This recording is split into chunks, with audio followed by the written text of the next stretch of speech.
Let's see here. Ooh. Oh my. You are a lone mage who wants to join an ancient order of mages, but first you must prove yourself. Before you lies a magical labyrinth with monsters and traps around every corner, and very few have made it out alive. The labyrinth is ever-changing, and nothing is ever in the same place twice. This is the test that you must face. This is the Ziggurat, a roguelike FPS RPG developed by Milkstone Studios and available now on Steam for $14.99. Milkstone has dabbled in both first-person shooting as well as roguelike mechanics with games like Fiery Range and Sushi Castle, but Ziggurat is like nothing I've ever seen from these guys. The game's world is beautifully crafted. Each time you play, everything but your character is randomized, and the aesthetic for each room is just a joy to the eyes. Many FPS roguelikes take a more simpler approach to graphics, such as paranormal activities, voxel art style, fancy skulls, minimalist aesthetic, or heavy bullet simple and clean looks. This makes sense since in those games you fly through room after room and level after level, since you wouldn't really be focusing on the aesthetics anyway.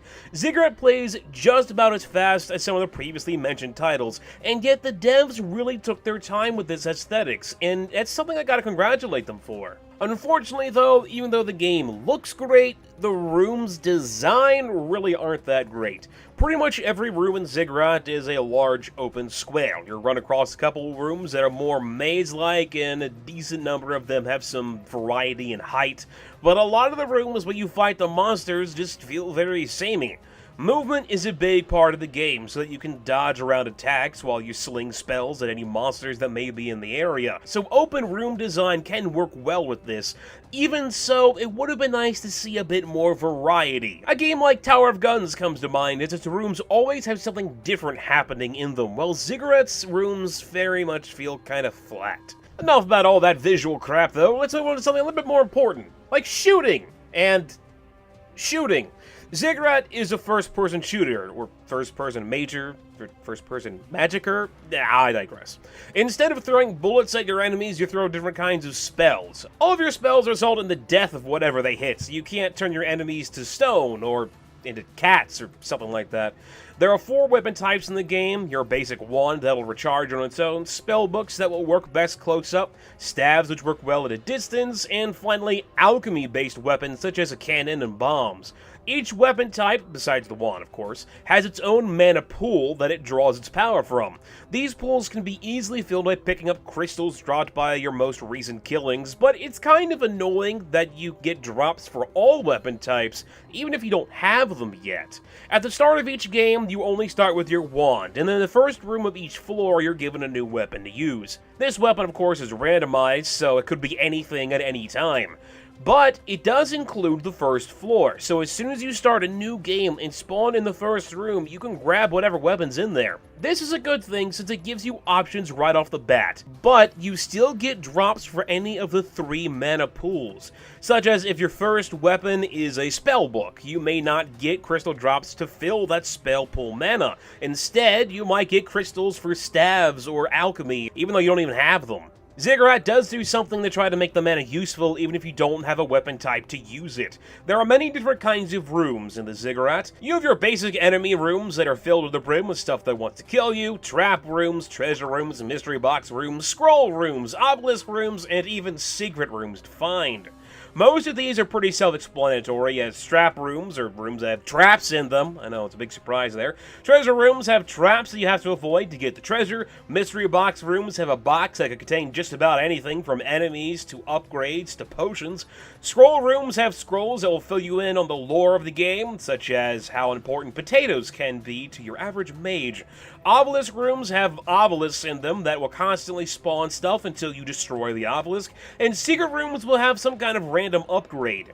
While the game doesn't have any kind of shop, it does have altar rooms. Here you can sacrifice different things in hopes of getting some kind of reward. You can either sacrifice some of your mana from one of your mana pools, some of your health, or gamble by not offering anything at all. Not offering anything, though, can be a bit dangerous since you're usually rewarded with some kind of side grade, such as the ability to do more damage, but you'll also take more damage, while the other 2 offering types will always give you a straight-up gain from what I've seen so far.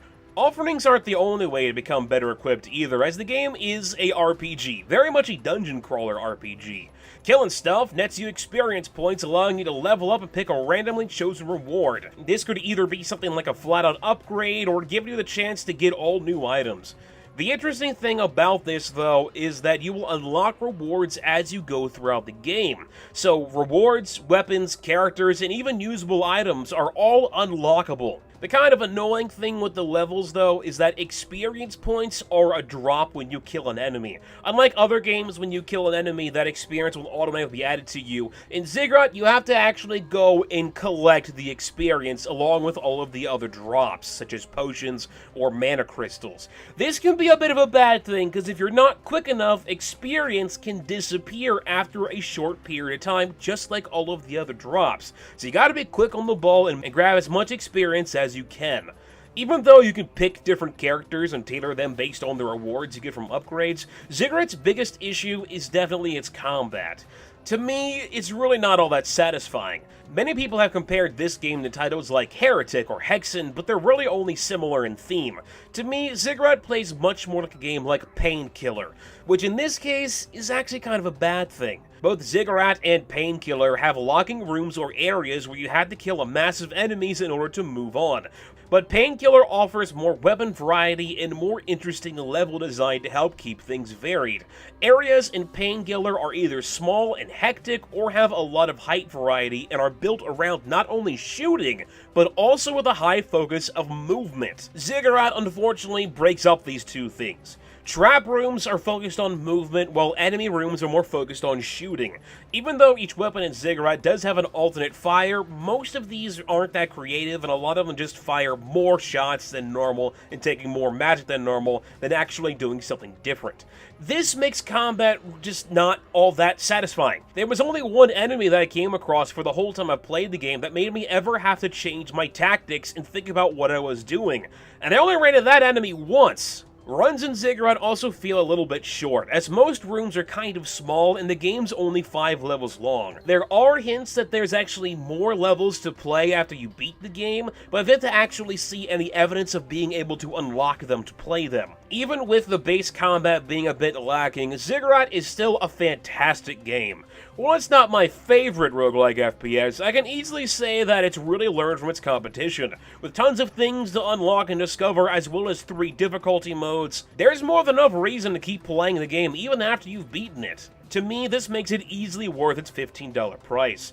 I do wish that the music was a little bit less generic, but it does its job pretty well. If you're a fan of first-person shooters, dungeon crawl RPGs, or roguelikes in general, I definitely recommend picking this game up. A word of advice though, be sure to crank up the field of view, since it defaults to 60, and that's definitely not enough for this game. I usually put it up to something like 80 or 90, and that works pretty well. Anyway, thank you guys for watching this quick peek at Ziggurat, developed by Milkstone Studios, and available on Steam for $14.99. Please let me know what you think of the game or this video in the comments section. I've been MegapieMan, and I will talk to you guys later. Use one of your special attacks before that zombie fully dies, and you'll force it to drop some cash. Pick up the cash and keep going. But there's a little bit more to it than that. You see, for me, beat 'em ups have always had 3 main problems. First, they're